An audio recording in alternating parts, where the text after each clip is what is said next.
G'day. Thank you for visiting this short video. My name is David Scott and I am the Salvation Army volunteer port chaplain for the Melbourne ports. I'd like to talk to you today about the Mission to Seafarers. The Mission to Seafarers Melbourne is a voluntary, not-for-profit organisation under the auspices of the Anglican Church, offering practical and spiritual support to the seafaring community by way of a safe place for rest, relaxation, comfort in times of distress, aid in emergencies, and assistance in cases of injustice. The Mission to Seafarers used to be known as the Mission to Seamen up until 2000. It was founded in 1835 by a young Anglican priest by the name of the Reverend John Ashley in Bristol, UK. He had been so moved by the plight of the seafarer and the conditions and injustices that he saw, and so he founded this great organisation. The mission was first established in Port Melbourne. It was known then as Sandridge, by the Victorian Bethel Union in 1857, and during 1905 the Mission to Seamen Victoria was created from amalgamation of the London Mission to Seamen and the Victorian Seamen's Mission. Today, around 3,200 ships visit Port Melbourne each year, and some 30,000 seafarers make use of the Mission to Seafarers Victorian port facilities annually in Melbourne, Portland, Geelong and Hastings. They offer a free bus to pick up and return the sailors to their ships, and the Flying Angel Club as it is known. They sell them phone cards and USB broadband modems so that they can contact their families, and also internet access at the centre. From there they can go into the city to do something, or they can stay where they are if they don't wish to do shopping. The site of the current building was issued to the mission in 1915, and the complex was designed by Walter Butler and was built in 2 stages between 1916 and 1921. The funds to build the complex were raised by the Ladies' Harbour Lights Guild, established in 1906, by a lot of fundraising and a government grant. The mission complex consists of the St. Peter the Mariner Chapel, an extensive club room, the chaplain's house, a small cottage and the Norla Dome. St. Peter the Mariner Chapel is a common place for prayer and meditation for seafarers of all faiths and religions. It does not matter if they are Anglican, they're Catholic, Church of England, Salvation Army, or Muslim, or Jew. It does not matter. They are entitled to use the chapel. The chapel adjoining the courtyard are possibly the first example of the Spanish mission style in Victoria. The chapel's close connection with the sea and the seafarers is illustrated by the pulpit in the form of a ship's poop, and other fittings donated to commemorate the seafarers lost at sea. And 2 windows at the rear of the chapel depict the President and Secretary of the Ladies' Harbour Lights Guild. The chapel is open daily for prayer and meditation, and may also be used for life celebrations and memorials. The club room and ministration area consist of the large mariner's compass inlaid in the terrazzo floor of the lobby, which welcomes seafarers and visitors. The ship's bells on the stage and in the senior little room are a reminder of Melbourne's maritime history and important role to seafarers' welfare. For many years, dances organised by the Ladies' Harbour Lights Guild were held in the main hall. Young ladies were escorted to and from the mission to dance with visiting seafarers. The club today offers us for small personal supplies, billiards and table tennis for recreation, and offers internet access for the sailors to keep in contact with their families. The Celia Little Room was so named after the aunt of one of the early mission chaplains and is now used as a conference function room. The complex offers functions, facilities for both corporate and entertainment. The Norla Dome, which is a distinctive sight as people pass by, is most familiar to Melburnians. Norla was the residence of Sir Simon and Lady Fraser in Irving Road, Toorak.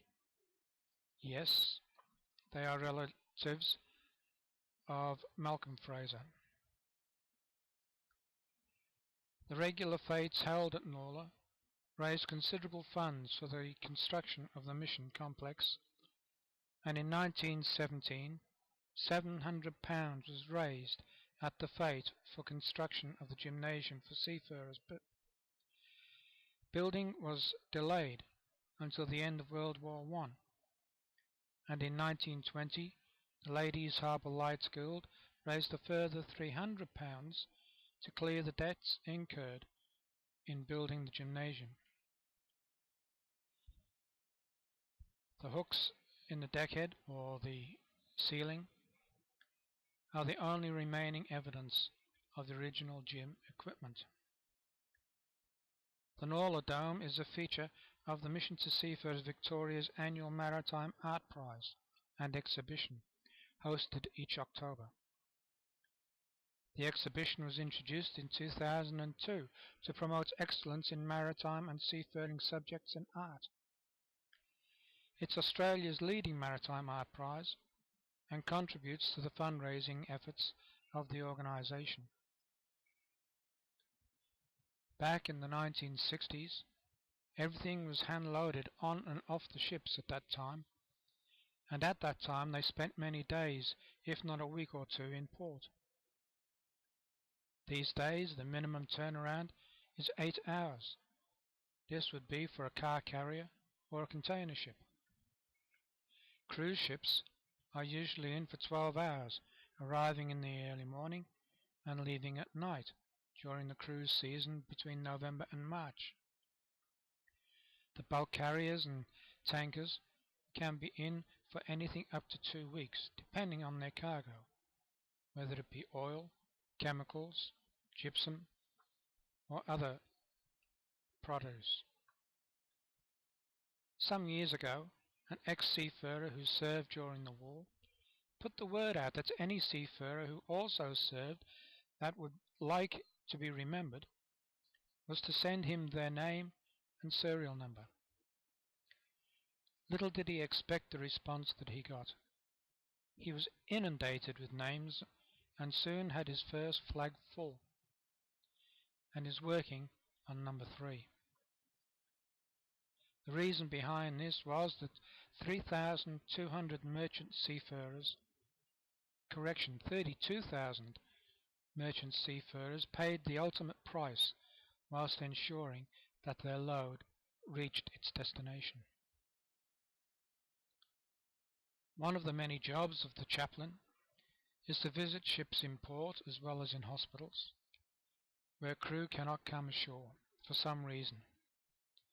And in this case, they take phone cards, reading and religious material on board for the sailors, as well as their computers, so that they can have some free internet access to contact loved ones overseas and at home. Whilst on the ship, this particular chaplain learned that a sailor, a third engineer, was a Salvationist, as he was, and also the family of the sailor. He was delighted and sent word to his sister, an officer in the Philippines, that he had been in touch with the sailor and touched base with him, and that he was well. Another sailor by the name of Ben, also an engineer with one of our ship's visitors, spent 2 months in hospital and 4 months in Melbourne. He was working alone in the engine room at the time when he attempted to move a 70-kilogram part with a crane that was supposedly fixed and passed inspection, slipped and pinned his arm. It was 3/4 of an hour before he was found, and a further 1.5 hours before they were able to release him. Then, instead of calling for the Coast Guard or the rescue helicopter to fly him ashore to hospital, they waited until they berthed in Melbourne. Then they took him to hospital and dumped him there with contact information or explanation, and in agony. This is where a ship visitor by the name of Irene and this particular chaplain stepped in and called the International Transport Federation, or the ITF, and he was able to claim workers' compensation under Australian work cover laws. Whereas, had he waited till he got home, he would have got nothing. 3 times his company tried to spirit him out of the country and send him home, but each time they were thwarted by the ship's visitors, as they had his passport, and so he could not leave the country. The plastic surgeon at that time stated that it was the worst crash injury that he had seen in 25 years of practice, and that Ben was lucky not to have lost his hand. Another seafarer, an Indian by the name of Bridges, was a third-year cadet. Somehow he had contracted tuberculosis, or TB, and so spent 2 months in the infectious diseases section of the Royal Melbourne Hospital. The chaplain was able to visit him and supply him with basic needs after getting a call from the hospital social worker. Another sailor was taken off the Queen Mary 2 in 2011 when she was last in port with a heart attack, and the company refused to fly his wife out so that she could be with him, and if necessary, say goodbye had he died. The amount of stress that they went through was unbelievable, but again a happy ending, thanks to the ship visitors and the ITF. Sea Sunday is one Sunday in July where the Anglican Church remembers and says thanks to the seafaring community. This particular chaplain has done a number of church services on this subject, both in Mooralbark and Frankston,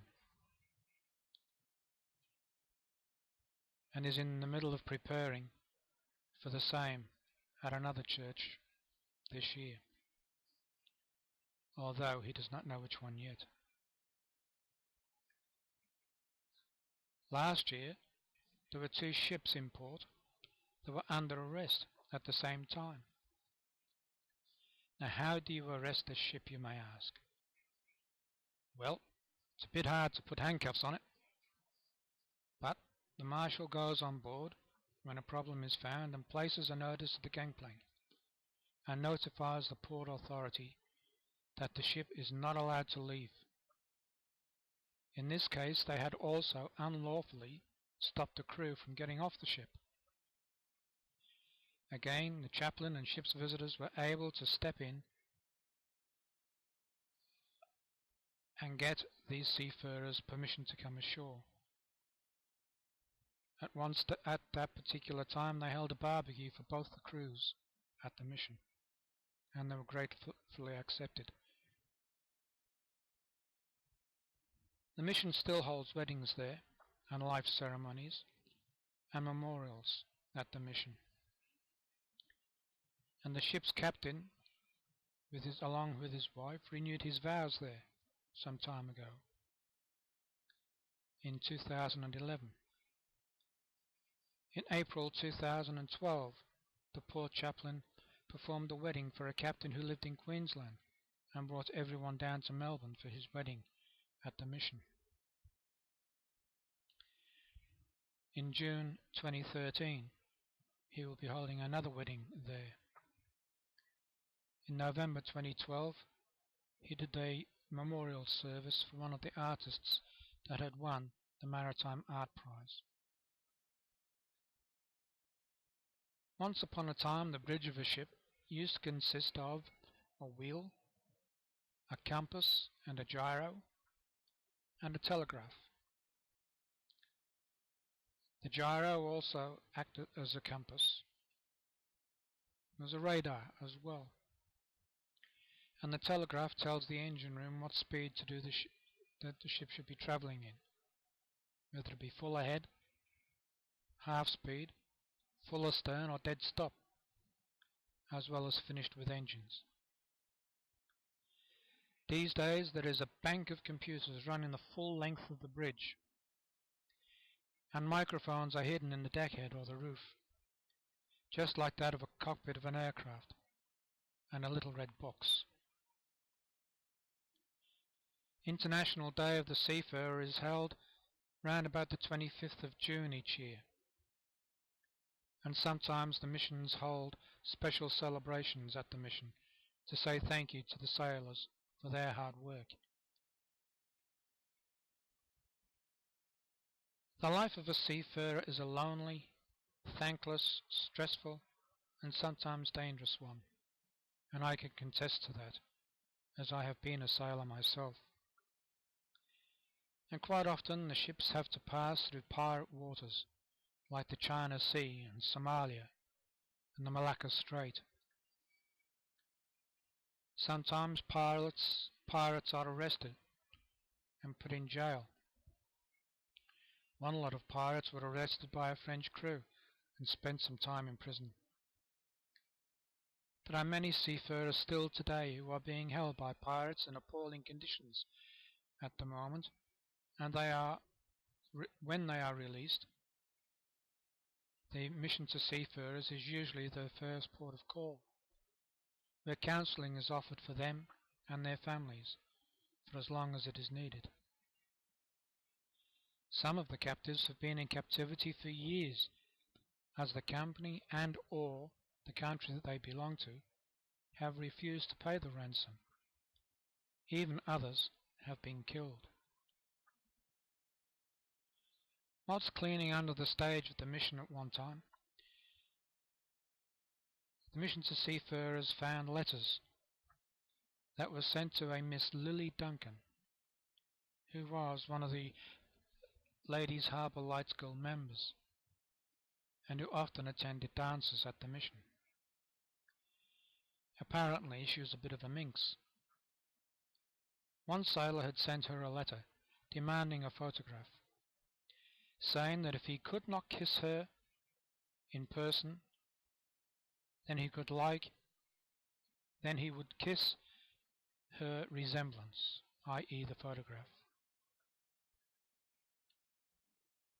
I'd like to thank you again for watching this short video, and I take this opportunity to invite you to come to the Mission to Seafarers to have a look around for yourself.